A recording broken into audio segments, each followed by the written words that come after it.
Ovo je Srbija. Zovem se Srbija Simonović. Devetogodišnjoj devojčici sa Avale ime zemlje u kojoj je rođena dao je tata.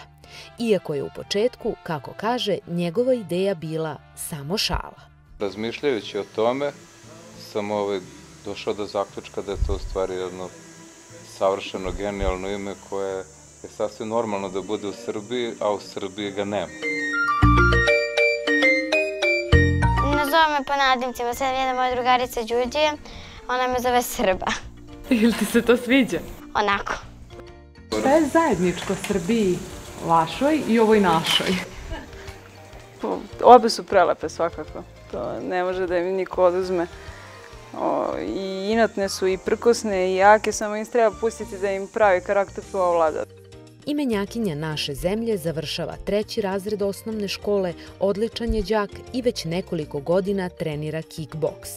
Ono što malo ko zna je to da obožava da priprema kafu gostima.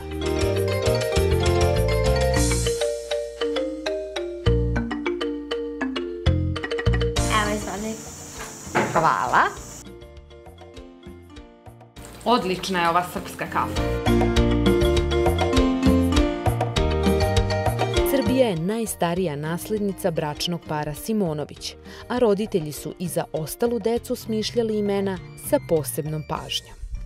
Imam sestru Slobodu i 2 brata Miloša i Obilića. Mislim da ime može da utiče na formiranje karaktera čoveka. Možda malo preterano, ali sam im dao jaka imena da im što bolje očvrsnu karakter. Reklo bi se da ona svoje jedinstveno ime odlično nosi, a da li će u budućnosti dobiti imenjakinju, ostaje da vidimo.